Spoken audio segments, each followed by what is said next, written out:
The dreams in the witch house. Whether the dreams brought on the fever brought on the dreams, Walter Gilman did not know.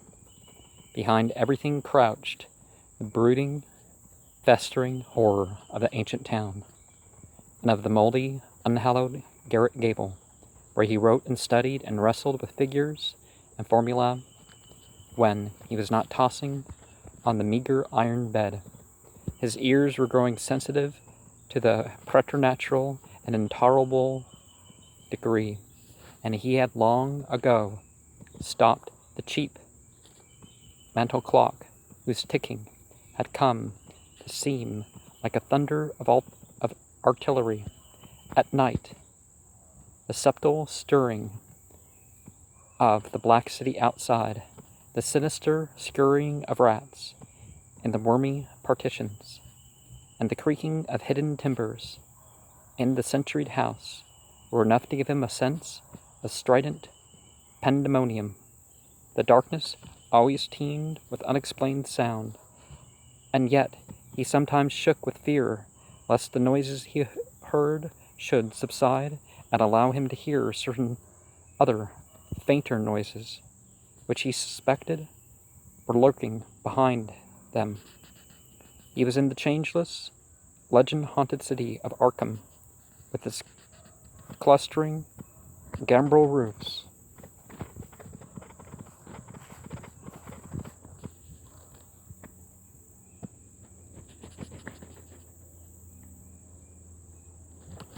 That sway and swag over attics,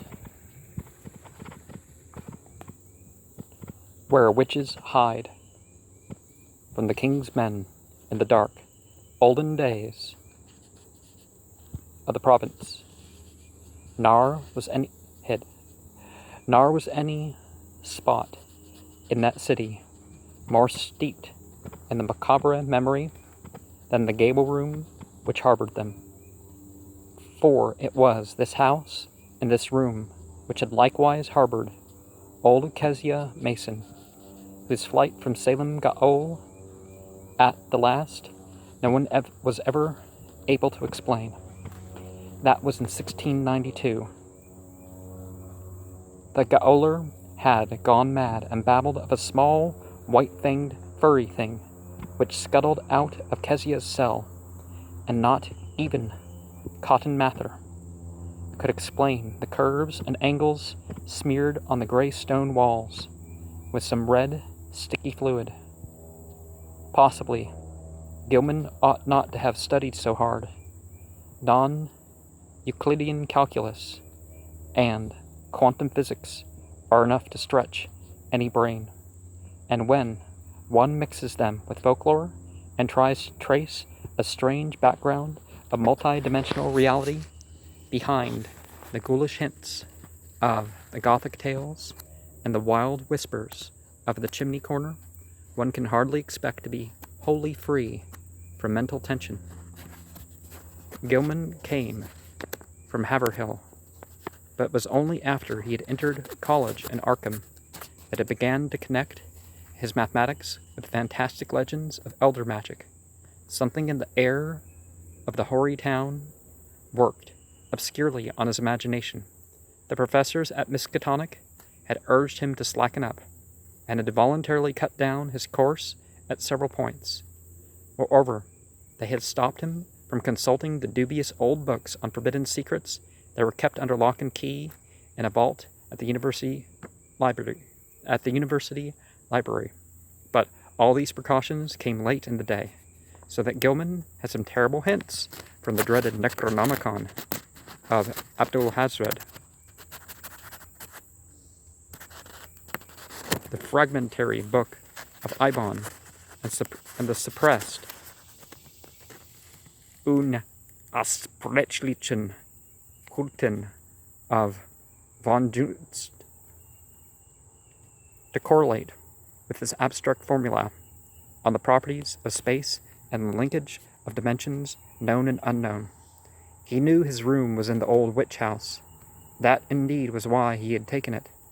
There was much in the Essex County records about Kezia Mason's trial, and what she had admitted under pressure to the court of Oyer and Terminer had fascinated Gilman beyond reason. She had told Judge Hawthorne of lines and curves that could be made to point out directions leading through the walls of space to other spaces beyond, and had implied that such lines and curves were frequently used at certain midnight meetings in the dark valley of the White Stone beyond Meadow Hill, on the unpeopled island in the river. She had spoken also of the black man of her oath, and of her new secret name of Nahab. Then she had drawn those devices on the walls of her cell and vanished. Gilman believed strange things about Kezia, and had felt a queer thrill on learning that her dwelling was still standing after more than 235 years. When he heard the hushed Arkham whispers about Kezia's persistent presence in the old house, and the narrow streets about the irregular human tooth marks left on certain sleepers in that and other houses, about the childish cries heard near May Eve and Hallowmas, about the stench often noted in the old house's attic just after those dreaded seasons, and about the small, furry, sharp-toothed thing which haunted the moldering structure and the town, and nuzzled people curiously in the black hours before dawn. He resolved to live in the place at any cost. A room was easy to secure, for the house was unpopular, hard to rent, and long given over to cheap lodgings. Gilman could not have told what he expected to find there, but he knew he wanted to be in the building where some circumstance had more or less suddenly given a mediocre old woman out of the 17th century an insight into mathematical depths, perhaps beyond the utmost modern delvings of Planck, Heisenberg, Einstein, and de Sitter. He studied the timber and plaster walls for traces of cryptic designs at every accessible spot where the paper had peeled, and within a week managed to get the eastern attic room where Kezia was held to have practiced her spells. It had been vacant from the first, for no one had ever been willing to stay there long, but the Polish landlord had grown wary about renting it. Yet nothing whatever had happened to Gilman till about the time of the fever. No ghostly Kezia flitted through the somber halls and chambers. No small furry thing crept into the dismal eyrie to nuzzle him. The dismal eyrie? Is that how you pronounce Eyrie? To nuzzle him, and no record of the witch's incantations rewarded his constant search. Sometimes he would take walks through shadowy tangles of unpaved, musty-smelling lanes where eldritch brown houses of unknown age leaned and tottered, and leered mockingly through narrow, small-paned windows.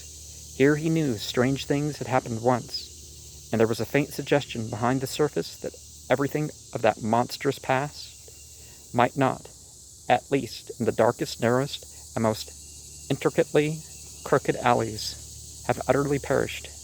He also rode out twice to the ill-regarded island in the river, and made a sketch of the singular angles described by the moss-grown rows of gray standing stones whose origin was so obscure and immemorial. Now, there's something about a place. A place isn't doomed forever. A place isn't saved forever. You go to a place, you can exercise it, you can corrupt it, whatever you're going to do spiritually. Just like some people, people acquire an object. Some of that can linger on, but your new practice has far more to do with it than, any consecrations or ritual work or something that anybody else did with a pack of tarot cards or an amulet or whatever. But just, be active about how you use things that are used, that are obviously of certain natures or places, Gilman's room was a good size, but queerly, irregularly shaped. The north was standing perceptibly inward from the outer to the inner end, while the low ceiling slanted gently downward in the same direction. Aside from an obvious rat hole and the signs of other stopped-up ones, there was no access or any appearance of a former avenue to access to the space which must have existed between the slanting wall and the straight outer wall on the house's north side. Though a view from the exterior showed where a window had been boarded up at a very remote date, the loft above the ceiling, which must have had a slanting floor, was likewise inaccessible. When Gilman climbed up a ladder to the cobwebbed level loft above the rest of the attic, he found vestiges of a bygone aperture, tightly and heavily covered with ancient planking and secured by the stout wooden pegs common in colonial carpentry. No amount of persuasion, however, could induce the stolid landlord to let him investigate either of these two closed spaces. Sometimes landlords are trying to hide a crime, and that's why they won't pay people in areas. Well, I mean, it's their area, so, you know, what you're renting. Your space is your space. Or if it's not renting, if it's family or something. As time wore along, his absorption in the irregular wall and ceiling of his room increased, for he began to read into the odd angles a mathematical significance which seemed to offer vague clues regarding their purpose. Old Kezia, he reflected, might have had excellent reasons for living in a room with peculiar angles, for was it not through certain angles that she claimed to have gone outside the boundaries of the world of space we know? His interest gradually veered away from the unplumbed voids beyond the slanting surfaces, since it now appeared that the purpose of those surfaces concerned the side he was on. The touch of brain fever and the dreams began early in February. For some time, apparently, the curious angles of Gilman's room had been having a strange, almost hypnotic effect on him, and the bleak winter advanced. He had found himself staring more and more intently at the corner where the down-slanting ceiling met the inward slanting wall. About this period, his inability to concentrate about the mid-year examinations being very acute, but the exaggerated sense of hearing was scarcely less annoying. Life had become an insistent and almost unendurable cacophony, and there was that constant, terrifying impression of other sounds, perhaps from regions beyond life, trembling on the very brink of audibility. So far as concrete noises went, the rats and the ancient partitions were the worst. Sometimes their scratching seemed not only furtive, but deliberate. When it came from from beyond the slanting north wall, it was mixed with a sort of dry rattling. And when it came from the century-closed loft above the slanting ceiling, Gilman always braced himself as if expecting some horror which only bided its time before descending to engulf him utterly. The dreams were wholly beyond the pale of sanity, and Gilman felt that they must be a result, jointly, of his studies in mathematics and in folklore. He had been thinking too much about the vague regions which his formula told him must lie beyond the three dimensions we know, and about the possibility that old Kezia Mason, guided by some influence past all conjecture, had actually found the gate to those regions. The yellowed country records containing her testimony, and that of her accusers were so damnably suggestive of things beyond human experience, and the descriptions of the darting little furry object which served as her familiar were so painfully realistic, despite their incredible details. The object was no larger than a good-sized rat, and quaintly called by the townspeople Brown Jenkins, seemed to have been the fruit of a remarkable case of sympathetic herd delusion, for in 1692 no less than 11 persons had testified to glimpsing it. There were recent rumors, too, with a baffling and disconcerting amount of agreement. Witnesses said that it had long hair and the shape of a rat, but its sharp-toothed, bearded face was evilly human, while its paws were like tiny human hands. It took messages betwixt old Kezia and the devil, and was nursed on the witch's blood, which it sucked like a vampire. Its voice was a kind of loathsome titter, and it could speak all languages. Of all the bizarre monstrosities in Gilman's dreams, nothing filled him with greater panic and nausea than this blasphemous and diminutive hybrid, whose image flitted across his vision in a form a thousand-fold more hateful than anything his waking mind had deduced from the ancient records and the modern whispers. Gilman's dreams consisted largely in plunges through limitless abysses of inexplicably colored twilight and baffling disordered sound, abysses whose material and gravitational properties, and whose relation to his own entity he could not even begin to explain. He did not walk or climb or fly or swim or crawl or wriggle, yet always experienced a mode of motion partially voluntary and partially involuntary. Of his own condition he could not well judge, for sight of his arms, legs, and torso seemed always to cut off by some odd disarrangement of perspective, but he felt that his physical organization and faculties were somehow marvelously transmuted and obliquely projected, though not without a certain grotesque relationship to his normal proportions and properties. The abysses were by no means vacant, being crowded with indescribably angled masses of alien-hued substance, some of which appeared to be organic while others seemed inorganic. A few of the organic objects tended to awake vague memories in the back of his mind, though he could form no conscious idea of what they mockingly resembled or suggested. In the latter dreams he began to distinguish separate categories into which the organic objects appeared to be divided, and which seemed to involve in each case a radically different species of conduct pattern and basic motivation. Of these categories, one seemed to him to include objects slightly less illogical and irrelevant in their motions than the members of the other categories. All the objects, organic and inorganic alike, were totally beyond description or even comprehension.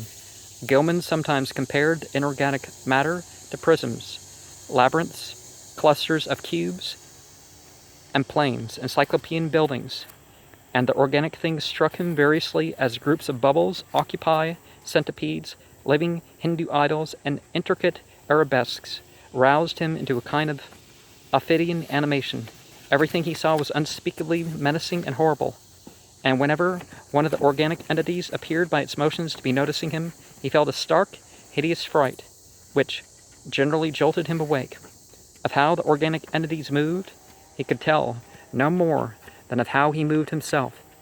In time he observed a further mystery, the tendency of certain entities to appear suddenly out of the empty space or to disappear totally with equal suddenness. The shrieking, roaring confusion of sound which permeated the abysses was past all analysis as to pitch, timbre, or rhythm, but seemed to be synchronous with vague visual changes.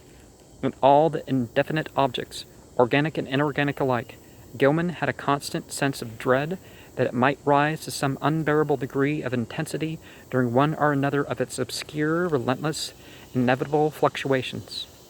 But it was not in these vortices of complete alienage that he saw Brown Jenkin. That shocking little horror was reserved for certain lighter, sharper dreams which assailed him just before he dropped into the fullest depths of sleep. He would be lying in the dark, fighting to keep awake, when a faint, lambent glow would seem to shimmer around the centuried room, showing in a violet mist the convergence of angled planes, which had seized his brain so insidiously. The horror would appear to pop out of the rat hole in the corner and patter towards him over the sagging, wide planked floor, with evil expectancy in its tiny, bearded human face. But mercifully, this dream always melted away before the object got close enough to nuzzle him. It had hellishly long, sharp, canine teeth. Gilman tried to stop up the rat hole every day, but each night the real tenants of the partitions would gnaw away the obstruction, whatever it might be. Once, he had the landlord nail tin over it, but the next night the rats gnawed a fresh hole, and making what they pushed are dragged out into the room a curious little fragment of bone. Gilman did not report his fever to the doctor, for he knew he could not pass the examinations if ordered to the college infirmary, when every moment was needed for cramming. As it was, he failed in Calculus D and advanced general psychology, though not without hope of making up lost ground before the end of the term. It was in March, when the fresh element entered his lighter preliminary dreaming, and the nightmare shape of Brown Jenkin began to be companioned by the nebulous burr which grew more and more to resemble a bent old woman. This addition disturbed him more than he could account for, but finally he decided that it was like an ancient crone, whom he had twice actually encountered in the dark tangle of lanes near the abandoned wharfs. On those occasions, the evil, sardonic, and seemingly unmotivated stare of the beldam had set him almost shivering, especially the first time, when an overgrown rat, darting across the shadowed mouth of a neighboring alley, had made him think irrationally of Brown Jenkin. Now he reflected those nervous fears were being mirrored in his disordered dreams. That the influence of the old house was unwholesome, he could not deny. The traces of his early morbid interest still held him there. Now, if you think you're contagious with anything, as far as, like a cold or a flu going out, don't go out. I guess if you need to survive, you need to survive, but yeah, kind of quarantine yourself. It shouldn't take a worldwide plague to understand that point. He argued that the fever alone was responsible for his nightly fantasies, and that when the touch abated, he would be free from the monstrous visions. Those visions, however, were absorbing vividness and convincingness, and whenever he awakened, he retained a vague sense of having undergone much more than he remembered. He was hideously sure that in unrecalled dreams he had talked with both Brown Jenkin and the old woman, and that they had been urging him to go somewhere with them, and to meet a third being of greater potency. Toward the end of March, he began to pick up his mathematics. Through other studies bothered him increasingly. He was getting an intuitive knack for solving Riemannian equations. An astonished Professor Upham by his comprehension of fourth-dimensional and other problems which had floored all the rest of the class. One afternoon, there was a discussion of possible freakish curvatures in space, and of theoretical points of approach or even contact between our part of the cosmos and various other regions as distant as the furthest stars, or the transgalactic gulfs themselves, or even as fabulously remote as the tentative, conceivable cosmic units beyond the whole Einsteinian space-time continuum. Gilman's handling of this theme filled everyone with admiration, even though some of his hypothetical illustrations caused an increase in the always plentiful gossip about his nervous and solitary eccentricity. What made the students shake their heads was his sober theory that a man might, given mathematical knowledge, admittedly beyond all likelihood of human acquirement, step deliberately from the earth to any other celestial body which might lie at one of an infinity of specific points in the cosmic pattern. Such a step, he said, would require only two stages. First, a passage out of the three-dimensional sphere we know, and second, a passage back to the three-dimensional sphere at another point, perhaps one of infinite remoteness. That this could be accomplished without loss of life was in many cases conceivable. Any being from any part of the three-dimensional space could probably survive in the fourth dimension, and its survival of the second stage would depend upon what alien part of the three-dimensional space it might select for its re-entry.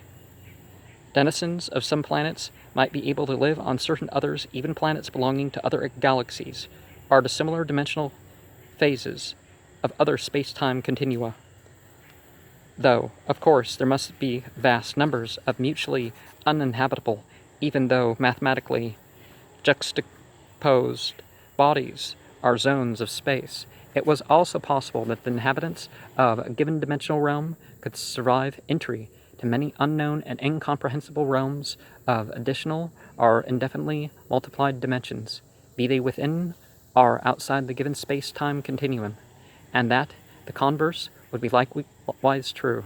This was matter for speculation, though one could be fairly certain that the type of mutation involved in a passage from any given dimensional plane to the next higher plane would not be destructive of biological integrity as we understand it. Gilman could not be very clear about his reasons for this last assumption, but his haziness here was more than overbalanced by his clearness on other complex points. Professor Upham especially liked his demonstration of the kinship of higher mathematics to certain phases of magical lore transmitted down the ages from an ineffable antiquity, human or pre-human, whose knowledge of the cosmos and its laws was greater than ours.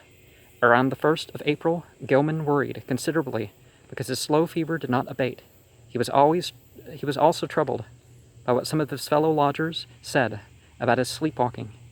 It seemed that he was often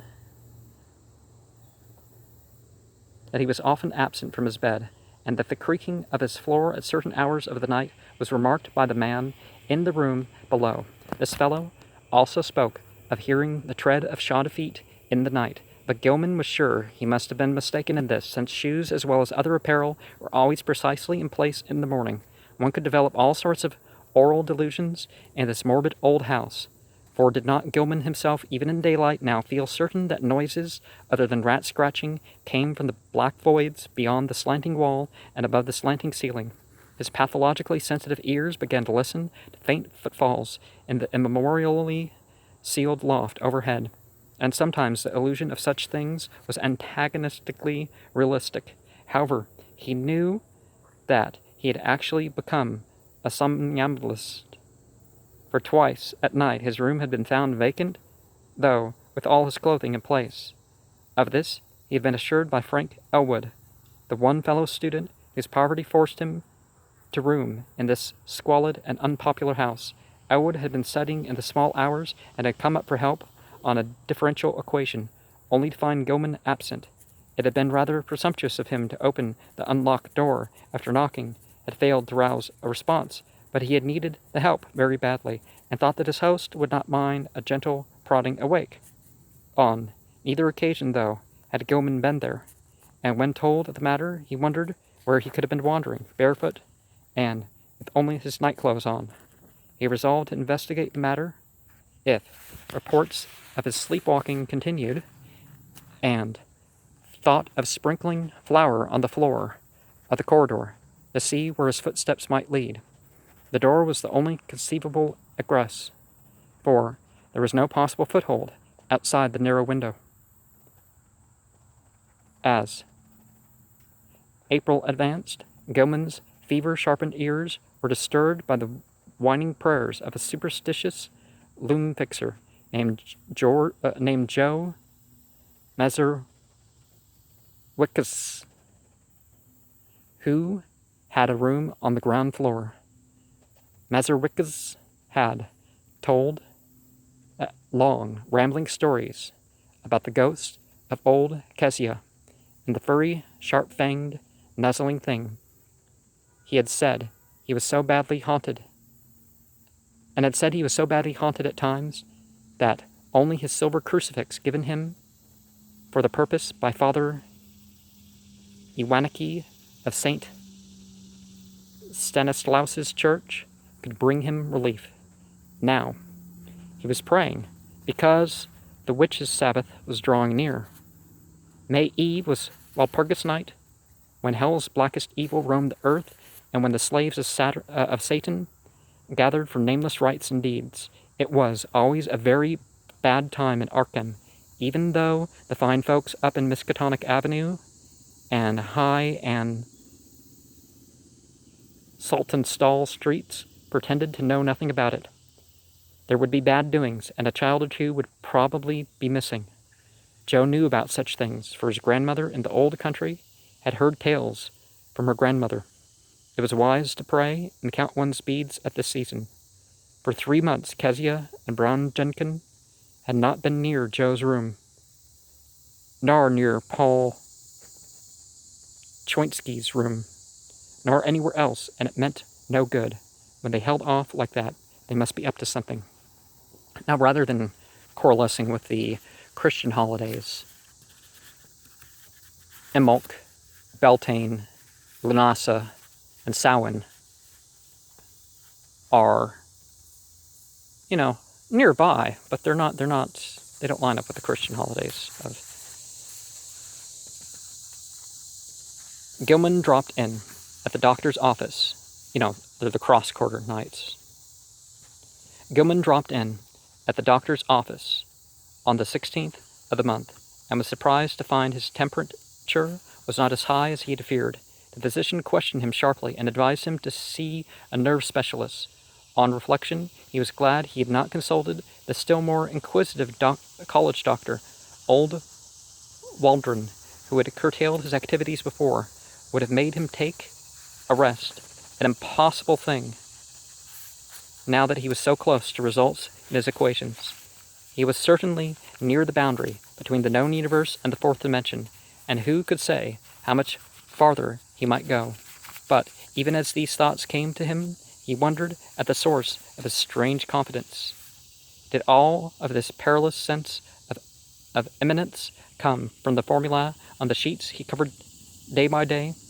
The soft, stealthy, imaginary footsteps in the sealed loft above were unnerving, and now, too, there was a growing feeling that somebody was constantly persuading him to do something terrible which he could not do. How about the somnambulism? Where did he go sometimes in the night? And what was that faint suggestion of sound which once in a while seemed to trickle through the confusion of identifiable sounds, even in broad daylight and full wakefulness? Its rhythm did not correspond to anything on earth, unless, perhaps, to the cadence of one or two unmentionable Sabbath chants, and sometimes, he feared it, corresponded to certain attributes of the vague shrieking or roaring in those wholly alien abysses of dream. Now, part of the reason for the Christian holidays is they must have wanted to cover up the, the physical midpoints between the equinoxes and the solstices. And sometimes they had holidays that were a little off from the equinoxes and solstices themselves. Now, the natural and the unnatural to real witches can be used.